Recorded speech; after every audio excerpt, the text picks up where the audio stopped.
In a world where Africans have lost their roots, it has become of vital importance to document our ways.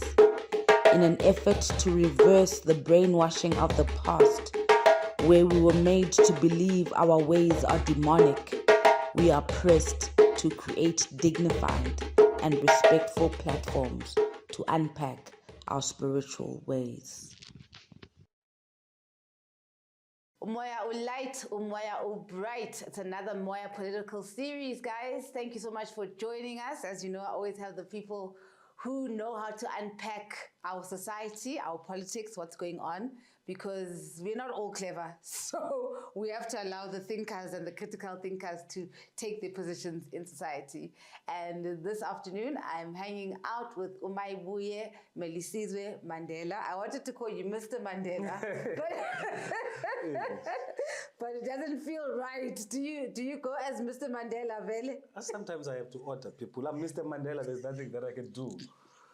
There's nothing that I can do. It's who you are. Yes, it's who I am. Thank you. I can't take the sunlight and wash it off. I can't. What a heavy surname to carry. It is. Yes, it comes with advantages, but with too much disadvantage. That's the problem with the surname. Personally, you will see that even if you qualify, for an example, for a certain post and you've applied, let's say in a government post, someone will just, the HR will just take your CV check, said Mandela, said, this one must be playing with us, this was a man, you put it aside. Or else someone says, this one is coming to investigate, he must be a spy, he wants to take us to Parliament, he wants to take us to, you see. So those are the things that we face in the society. Yes. You see. Sometimes some won't understand, why are you looking for a job? So it's, when you're in Mandela, you have a responsibility to build yourself and work yourself out. Unless you know someone, you see. And then that person would see you, okay, and does you a favor, but it's very heavy. But abroad, I think it has a quite good advantage abroad, out of the country. For an example, in Russia, in countries actually that have traveled, your Mauritius, your other countries around the world, you see. It's quite, it carries weight, yes. You see. Because even now, currently I'm booked in Mexico in the next coming month. No, in the next month, I'm booked in Mexico. So it's because of the same somehow. That's what I believe, you see. But here in South Africa, you will be hungry, my sister. They will deal with you with the agility of a cat and the ferocity of a cornered bull. So it's very heavy. So you seem to be handling it quite well, though, in terms of how you tackle social issues. So what's happening? How have you used your voice? Let's look at the current affairs. It depends on who the message goes to in South Africa. You must remember that we have also clever blacks. There will be those who insult me. And then I don't even read. I don't even bother. Don't bother yourself and put comments. I don't read comment section, you see. It's only even someone who does a screenshot and send me comments, or these are the people. I don't care. What I care about is the development and transforming this country to what, as the young people of the Republic of South Africa, to what we desire it to be. We have a responsibility. Yes, I know some might say you are fortunate because you carry the surname, and others, although they know that I'm speaking the truth, but they will come with the mentality, just because you are a Mandela, they want us to hear from you. It's not about that. To me, there are only few people that are in the political space and in politics in my family. In particular, it's me. I'm not proposing any business. I'm talking about my country, you see. One must remember, we come from a royal family, which is a family born out of leadership. So that takes care of the society. So the importance of the country and those gallant soldiers and gallant heroes and heroines of our past who perished fighting, we cannot, as young people, split on their graves, you see, for what they have done for us in this country. We will stand up. But if you don't like that, you have a problem, me saying land must return, it's your own baby to feed. Okay, so the reason we called you here today is because we want to unpack the GNU, and the current politics. I remember you had a protest.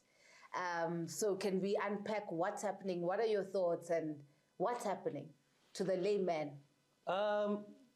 They call it a government of national unity. One, even history informs us, a government of national unity is whereby you win elections. So it's a grand collusion. So what happened is, going to the march, I wrote a public open letter to the people of the Republic of South Africa that the African National Congress, which was the governing organization in the Republic of South Africa in the former liberation movement, knows that the DA is a racist organization, knows that the DA does not respect and value the citizens and the natives of this country, you see. Right before elections, they banned the flag of the Republic of South Africa. So we all know that if you ban a flag of a certain country, you are actually declaring war against those people that who are represented by that flag, you see. Our fathers and our great-grandfathers and our ancestors fought so hard for this liberation. And today you are showing a middle finger as a white man. So must we clap for that hypocrisy? We can't. We have a responsibility to talk. We have a responsibility to contest. We have a responsibility to share our opinions, and we have a responsibility, as long as that the Freedom Charter also says people shall govern. We have a responsibility in this country to govern and our views to be heard as the people, whether you are a voter or you are not a voter. Whether you are, some people they don't even vote, but the decisions that are being made by politicians, by the government. Actually, government is the people. It's not the will of the people. By the politicians, we are the ones that are going to suffer. The ones that vote, those who don't vote, those who are members of the ANC, those who are not members of the ANC. So they must not come with the mentality when you are concerned about a certain issue, and then they ask you, which structure do you belong to? What membership do you have? You see, that's being ignorant. You see, these are the people. You are serving the people of the country. You are not serving the members of the ANC. You fought this country not for the ANC. You fought this country for the people of the Republic of South Africa, who have been killed by the white system that you went to bed with, who have been hanged by Tony Leon's ancestors. We all know that the ancestors of Tony Leon are the ones who actually hanged Solomon Mahlangu, who fought for this liberation that we have. Isn't that splitting on the grave of the Mahlangu family? Isn't that splitting on the grave of those gallant soldiers and gallant heroes that who died having a vision for this country? Black people have been abused for more than 400 years, but now we want to add and say 400 plus 1 year, and then we'll continue for the next 5 years. We know the DA, what it stands for, and they never apologized. You see, and then later, right after election, they still call the people of South Africa from different political parties, call them dogs. In particular, addressing black people as dogs. That hence, I was saying the other day, they are exhausted of calling us monkeys. Now they are saying we are dogs, and then I'm not sure. Probably we are straight dogs. When they say we are dogs, we are straight dogs because we are landless in our own country. We are tenants in our own country. What about the argument? Because I've seen that the DA is trying to push narratives, even with some of the YouTube channels that they sponsor, to say that it was a figure of speech. When you say throw someone to the dogs or throw something to the dogs, it's a figure of speech. So it's not literal what they were saying with dogs. No. You must know, we know the history of the DA. They will come with those, they banned the flag. They were saying it's not literal. You see, they always try and justify. And they don't care. They always try and justify what they do in the public domain. But once the message is passed, it's passed. It's only in Parliament when you say you withdraw, but you've already said it. You see, we are the ones who have been subjected, called animals in this country. Daily, our people are being called animals at work. Daily, our people are being called animals at the offices, at corporate, and everywhere in the country. In farms, they are animals. So are we a figure of speech? How are we going to meet each other halfway with white people in this country? You must remember, you must remember that there are points of departure between the landless and those who own the land, between the oppressors and those who are oppressed. So as long as there are these still points, points of departure, how do we meet halfway? Is them belittling everything that they own, returning the land to its rightful owners. Then from there, we can talk. As long as, because that discussion of meeting halfway is not a discussion of equals. We are not equal. They have 72% of the land in South Africa. 32,000 white families own 72% of the land in the Republic of South Africa.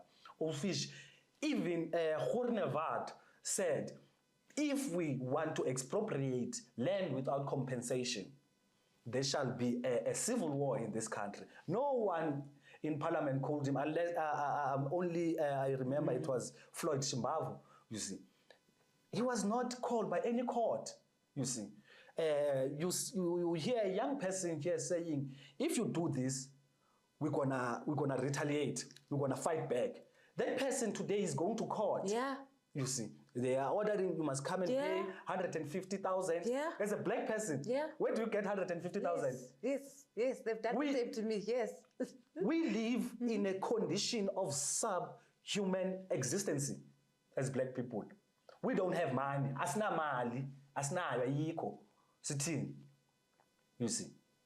We don't own the economy. We don't control the economy, but the same people who control the economy will come and tell you, knowing that you don't own anything, you don't have anything. A judge will tell you, come and pay 150,000 rand. Where do you take it as a black person? Where do you get it? It feels like our court systems are still in apartheid, first of all, and they're still using apartheid tactics, it feels like, but in a good English way. It's the same as Parliament. It's the apartheid structure. Those demons are still there of the apartheid. Those demons are still in Pretoria High Court. On those courts are in Pretoria. As you can see the structure. Those demons are still. We still need cleansing in those facilities, in those buildings. You see, because if you see it like this, for an example, how do you, as a court, how do you? Oh, or let me go back. You must know that in 1994, what we got as the people of South Africa, we got the military. The military that currently today is armless. They have no arms. You see. We had the military, we had the police, we had the intelligence of the country. We're fighting for the judiciary. So once we were able to get all these four, it was easy for us to take over the land. It's either we're going to use the judiciary system because we control it. But we failed having these three, not to say we were supposed to stand an arm and fight against the oppressors, you see, and fight against white people. And actually, the fight is not against white people in general. It's against the white supremacy. Those who believe that they are superior than another race, due to the perpetuation of the color of their skin. That's the problem that we have. That is the problem we have. But the thing is that we've got women like Helen Zilla, leaders, who continue in quite an arrogant white supremacist way. So how do we deal with the whites have got bad leadership in this country, in the sense that they don't have a leadership that's humble and that acknowledges what they did in the past. So then, I mean, it's difficult. I'm wondering, how do we get to this? Because are the problem. They are a problem because they still have our staff. Yes. As long as that they have our staff, we can't sit and see eye to eye in the table, because that discussion is not a discussion of equals. We are not equal. They have our things. They must first return our things. It will take us as South Africans to take ourselves serious. Yeah. It will take us as black people to fight the system, this evil system, you see. Not to try and be part of the system, to fight the system. Because once you try to fight the system, inside the system, you are already captured with those 100,000 that you get in Parliament. Yes. And once you start getting that money in Parliament, you start not answering calls. But you were a civil servant you were a community leader that you would call at 2 o'clock, at 9 o'clock, and you answer calls. But now you are in Parliament, you are too busy for us. You see. So don't be part of the system. But if those who are saying they're in the system, it works, we'll work with them because they are our brothers, you see. But we need to mobilize. Look at the young people of Kenya. They didn't go and sit around the table when they told Ruto what they told Ruto, you see. They mobilized themselves. And it was a peaceful march until the police abused them, you see. So we need to stand up. If you love your country, you don't care whether you are being shot. We know it happened to Mambush. It happened in Marikana. So we are not scared as the people of the Republic of South Africa. We must just not be scared of these people. We must just stand up. We are a majority. We are not calling for war. It's not a perpetuating of war, but we want our things. We want the reparations must be paid in South Africa. The Afrikaners against the English, the Afrikaners were paid reparations. The Jews were paid reparations. Only us who have been kicked for the last 400 plus years are not paid. We are not suitable for liberations years. You see. So we need to stand up. We need to take it on the straight as young people of this country. We must stop this mentality of when we are having discussions and say the youth of 1976. The youth of 1976, they played their part. This is our time now. If you read Lenin, Lenin will tell you, give me one a young generation, give me one youth, I will change the whole world, you see. And if we, as the young people of South Africa, both the clever ones and us, and those who believe in consciousness, you see, if we don't come, we must come together and fight. Because even if you are a clever black, you're going to benefit, you see, because you won't fit in that superior class. No matter how your English is so polished, you won't. You will always be a black. You will always be a black to them. And you will always come last. I was even saying to even people, even if you date a white person, one thing that you must know that must come to your consciousness is that the first person that comes to her mind is her race. And the first thing that you will protect is her race. You see? So don't be stooges. People are stooges now in today's society. It's ignorance, actually. But if you sit down with the people of South Africa, you will understand. I think also the political parties that we have of the left in South Africa are not playing a huge part, you see, in building programs. Like, how do you, we will talk about the land, but a 15-year-old does not understand what's land. An 18-year-old does not understand what's land, you see, until, you see. So how do we create programs of making the young people of South Africa in the villages, everywhere in the country, in marginalized areas, in the city, to understand and respect the importance of the land? That when we are saying land expropriation without compensation, we are not looking for land that is to put shacks. The land has mineral resources. You can eat from the land. We will be wealthy from the land. And then people will come with these flabbergasted debates that will be like Zimbabwe. Zimbabwe was actually failed by African leaders. Yeah.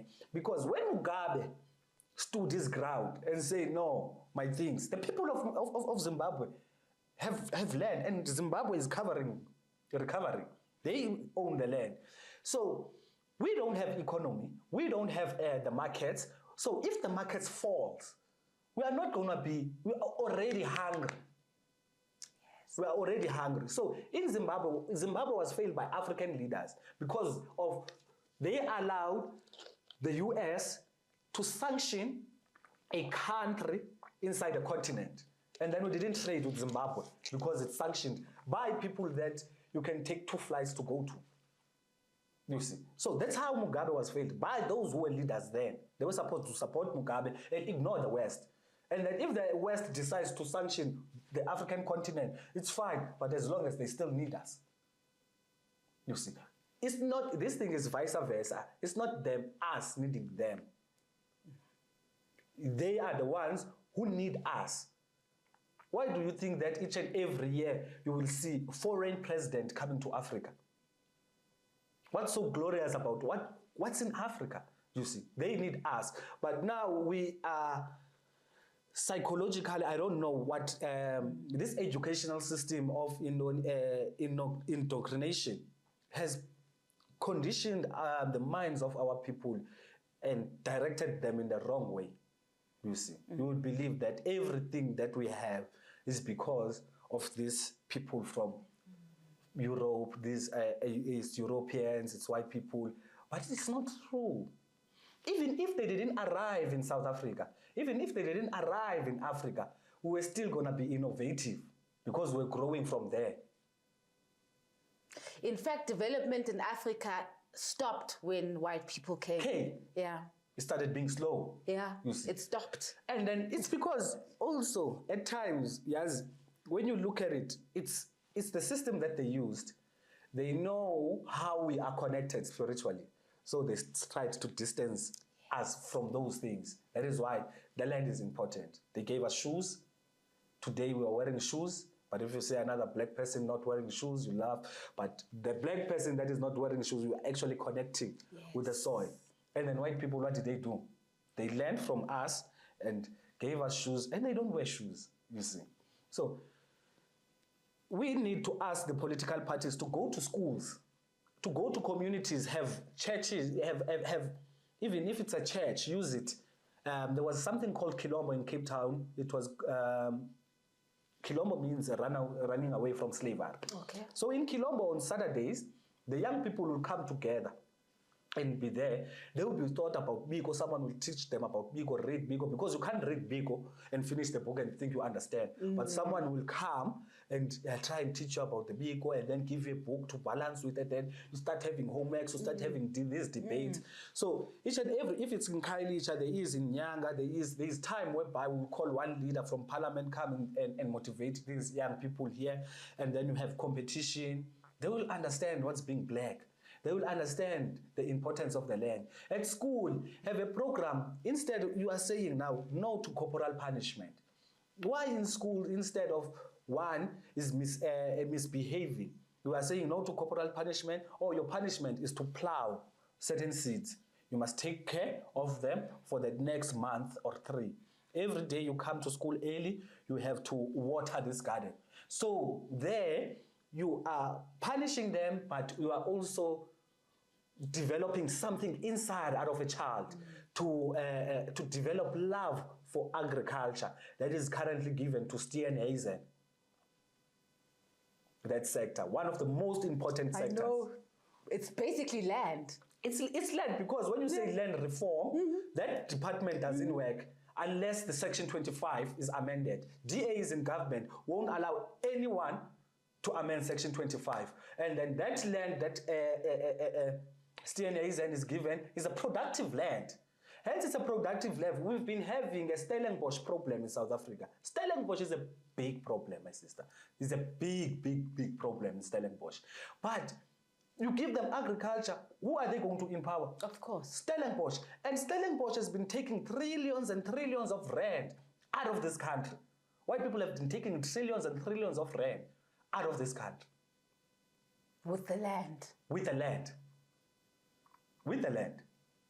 So must we clap for hypocrisy? Must we clap for one who just woke up in the morning and the wind blow, he must go right, and then he went right? We won't clap for that thing.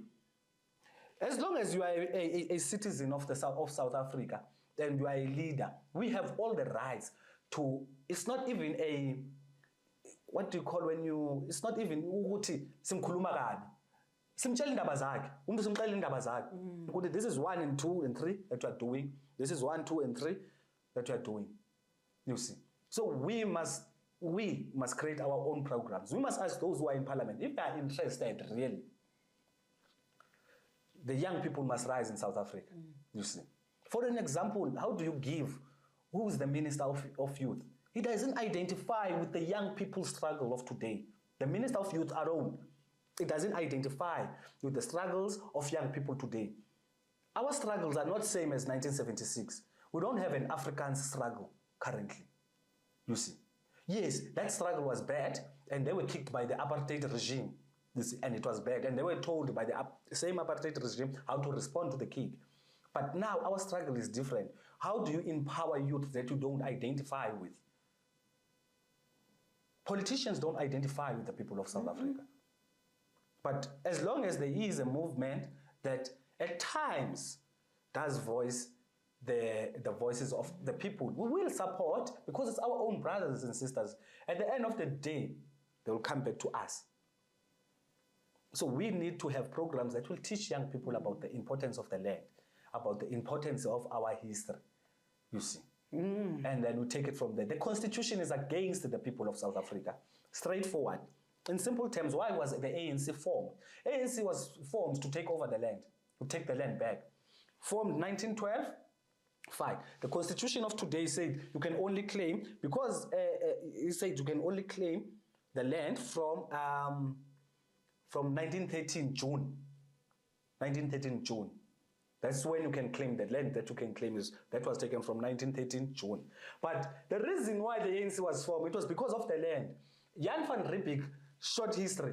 Jan van Riebeeck arrived in South Africa in 1652. What did he do?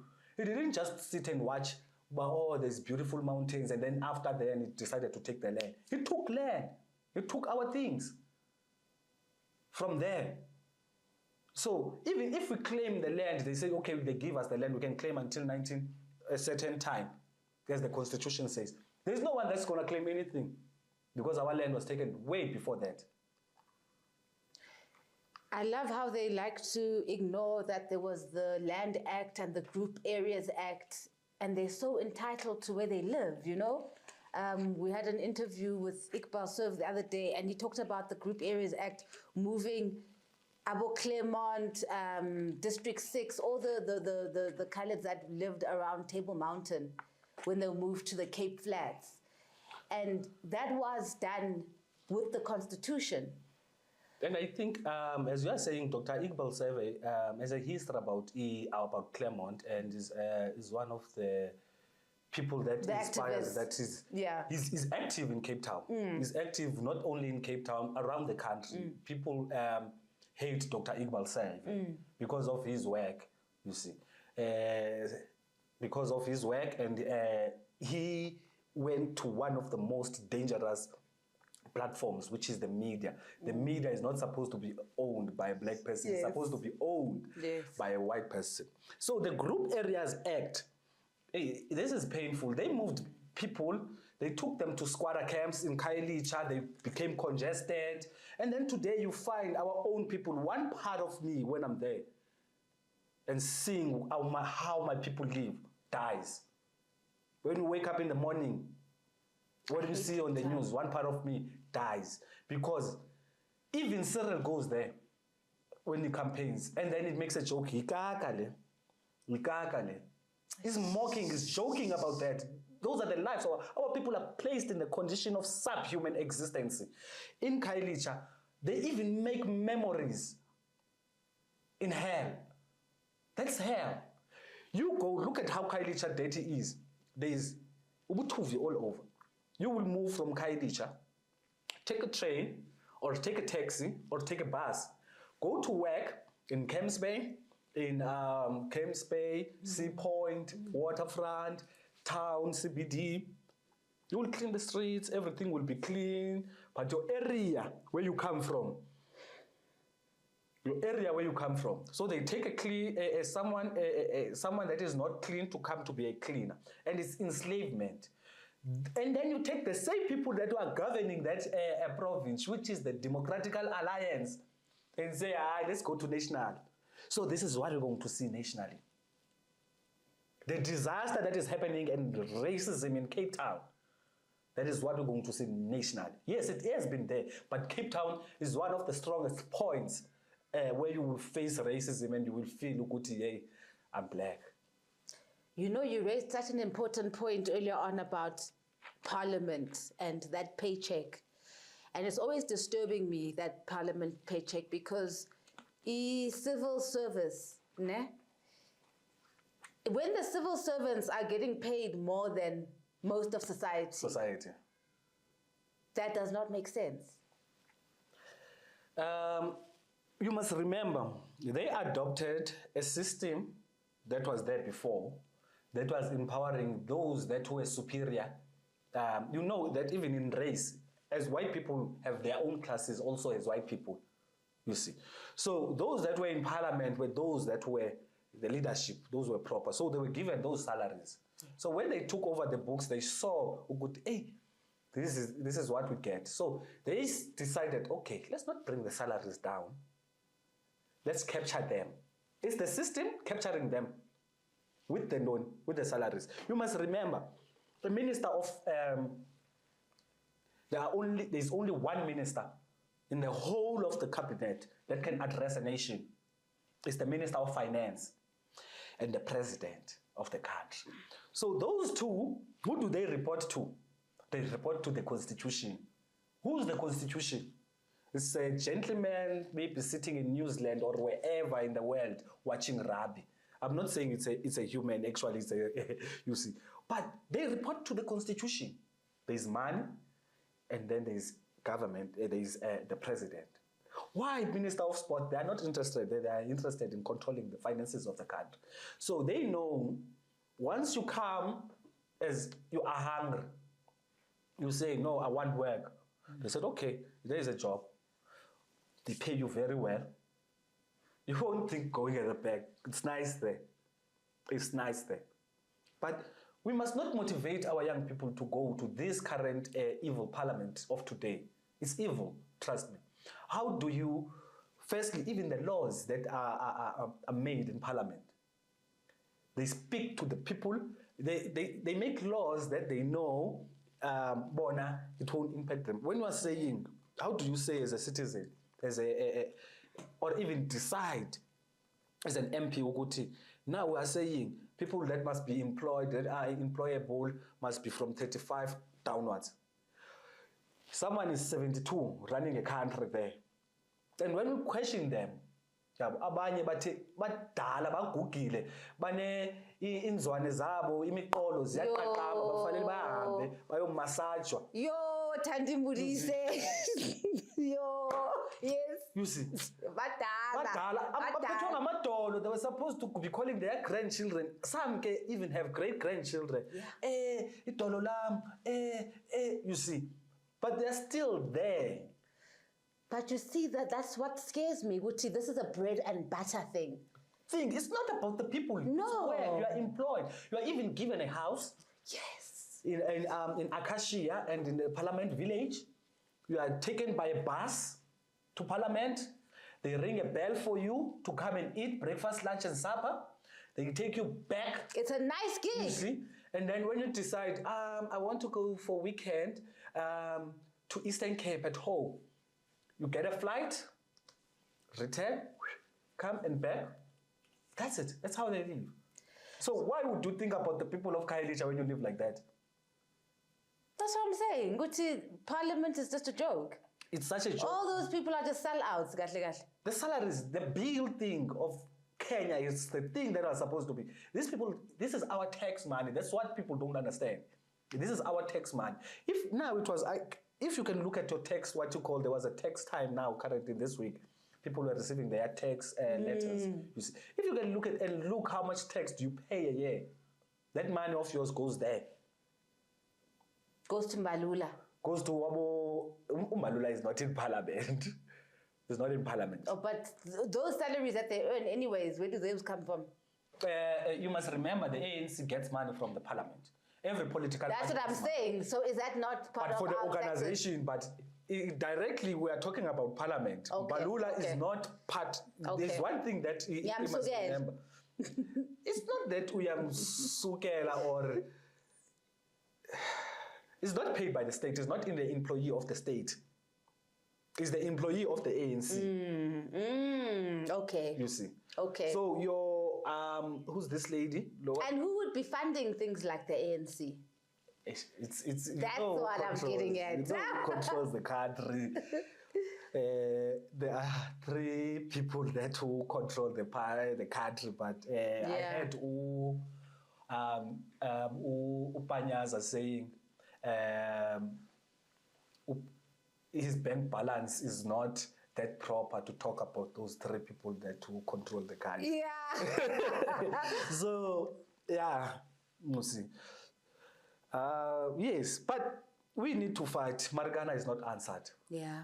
Our people are dying right in front of us. The only thing that we do is social media, Facebook, and then that's it. Continue with life, you see. We need to fight as people of South Africa for our true liberation. Even those that are in parliament, they know that they didn't win the struggle. That is why they will say, Aluta, continue. They know, you see. It's our responsibility.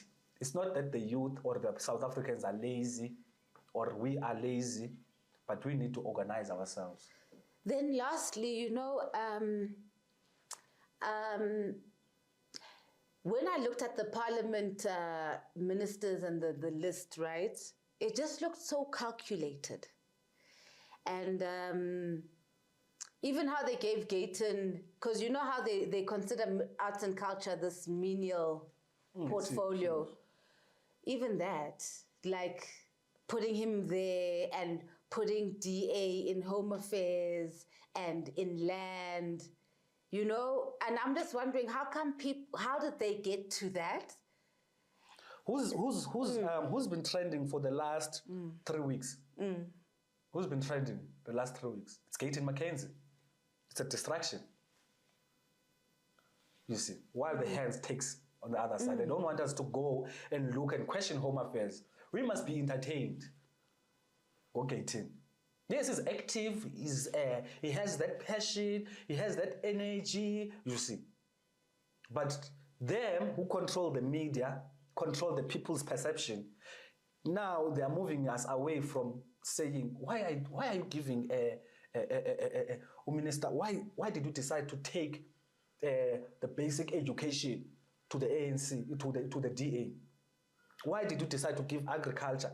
The basic education is not for DA. It was not supposed to be given to DA.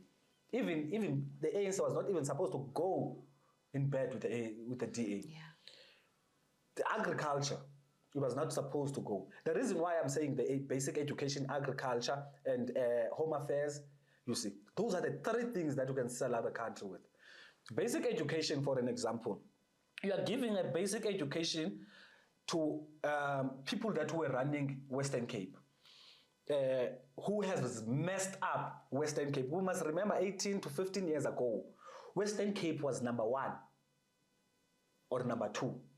But when the DA took over, it became number 5.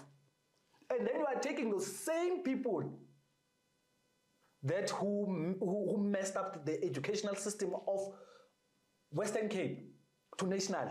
What's going to happen? Jesus Christ. What's going to happen? Yes, it's a black woman, but it's going to be reporting to the federal of DA. Course. As you know, Natasha once even posted that black people that are here as members of the DA are people that we can be racist, we can throw tantrums to them, but they still bow to us. You once tweeted that years ago. You know, Natasha, the one with big lips. Yeah, Mazwai. Yes, you see. So, what do you think about today? Black people that are members of the DA are stooges. You see, are stooges. So, it's like that. And then you go to agriculture, as I've already mentioned agriculture, and then you take home affairs. Do you know what's going to happen with home affairs? With home affairs, I'll just go back to history first. You know, the natives of the United States of America are Red Indians. So the Americans, when they arrived there, finding natives there, they went to fetch, they came to Africa and took us to in Africa and enslaved us in America. When they enslaved us, the jobs that were supposed them to be working, and they were supposed to be working, they didn't have anything. So it's like taking slaves here, taking to America, employing them, and enslaving some. So the natives, the real natives who are red Indians of America, left USA. And then Africans were there. And then now, there's no one who can say in America, this is our land. Same in South Africa. I love my African brothers. But immediately now, when they want to only employ our Nigerian brothers, our cheap Mali labor, brothers, cheap labor, all the African brothers. Cheap labor. They know us as citizens of South Africa who will leave the country and go and find work outside the country. And then when we left South Africa and then we go to all these countries, Germany or what you call around the world. And then who is employed is Nigerians, Zimbabweans, etc., etc. You see, our African brothers and sisters. So our African brothers and sisters won't say La Castra. They won't say land. We want the land. They will say, you know, you come from Zimbabwe. You are not from here. And where would be the natives? They won't be here. They'll be somewhere else in the world working. It's a mess, eh? So that is how dangerous that department is, you see. Not to say we don't want African brothers to come to South Africa, you see. But the system that they are using, we are aware of it. It's the same system that was used by those who call themselves today Americans against the Red Indians, who are the natives of America. Mr. Mandela, thank you so, so much. That was fruitful. Yeah. Oh, there's a question. Oh, okay, cool. I was wondering, okay. But is it possible to bypass the evil parliaments in terms of changing and implementing public policy? We seem to be in a state where oligarchs create the rules and we must comply. Is it possible to bypass the evil parliaments in terms of changing and implementing public policy? We seem to be in a state where oligarchs create the rules and we must comply. Yes. Yeah, it's possible. It's for us to stand up. The young people of Kenya have stood up, have shown us how to do the things. The young people of Kenya, they've showed us. Which is what I was trying to get to about parliament, because it seems more controlled by the Stellenbosch families. It's controlled, yes. It's controlled by the Stellenbosch. It's controlled by the Oppenheimer. There's no legislation that you can do in Parliament and decide on without going to them. You see, now there's the Bella Bill. Their private schools are not going to be affected with that thing. You see, look at townships. They make it a point that we are put there in townships to die. And it's systematically. Yeah. You see, when we're in townships, they make it a point that each and every tavern does not run out of stock weekends. Each and every tavern. But in schools, how many times do they deliver books in schools? Once a year, or they don't deliver at all. You see. And I think that's such a valid question she's asking, because that is what the anxiety is that there's no freedom because we've got these parents in Stellenbosch who own the banks, who own this, who own everything that has to connect it to our livelihood. You know, if we speak a little bit out of term, they start threatening our bank accounts. So I know that one. That's why I don't want to comment on that. Oh, yes. I'm also there. I don't want to mention the name of the banks, the loan. Because now when you don't have, the system says now, if you don't have a bank, you are like a person with no identity. That's the thing. You see. Like a person with no identity. There's no black-owned banks, guys. We all have to go to Bus John for banking. That's it. Why is there no revolution about that? That's why we need reparations. We need a black bank that is going to come with free interest loans for black people, so that our people can also be part of the economy. And this thing of land, when it's scaring people saying, we don't have money, white people are going to leave the country. Those who claim to be investors, who are threatening to leave the country, they must leave. We will be able to take them. And once we take, if the currency falls, yes, still, we are all as South Africans have a responsibility to be part of the economy and grow this country to what we desire it to be. We are scared of being like Zimbabwe. We're not going to be like Zimbabwe. We are not. There's bricks today. You see. I think that's what everyone's scared of. I think people are scared of what's the alternative. You know, everybody's hanging on to this system that's not working for them, but they're scared of challenging it. Yeah, where to, then what, or how, you know? No, people must be awakened. We need to mobilize, you see. We need to create programs. We need to mobilize. We need to take it on the streets and say, we are fed up. We are fed up now. Because if we don't do anything, trust me, my sister, the coming generation, our children, will condemn us. We will be one of the most useless generation. I know. And each generation, as Frantz Fanon says, each generation has a responsibility to play, to build a society. Or to betray it. Or to betray it, you see. We are the generation that is betraying our future. It's betrayed. Uban Panyaza gave them, showed them, was wearing a t-shirt, said, don't kill Anna again. They've killed Anna again. The same people who claim fought for this struggle, for this country, are the same people today who are just selling out daylight, day broad light. I know. It's amazing. You see, the same those who claim to be revolutionaries, instead of giving the country to us, the young people, they say, it must go back to the oppressor. That's what they are literally saying. I know. It's going back to the oppressor. Day broad light. I wonder, what is Chris Hani saying? It's unbelievable. I wonder, what is Biko saying? I wonder, how does Kalush Mahlangu feel? I wonder, all the greats who died and perished fighting for this country, how do they feel when they see that Cyril Ramaphosa is taking us down to the grave? Day broad light. Justice. We know, we don't want, my sister, we don't want to call for, we are not calling for war. We know we are black people. White people own the dams, they own the land. They can poison us through water. But we want our things to return to us. It's not that we don't have arms, you see. Hinsa's head is still in the UK. Eh? Hinsa's head is still in the UK. You see. But how can the person be an ancestral, but they still have the unknown, you see, in Those people have stolen too much from us. Hey, and now it's not the time to blame ourselves or blame.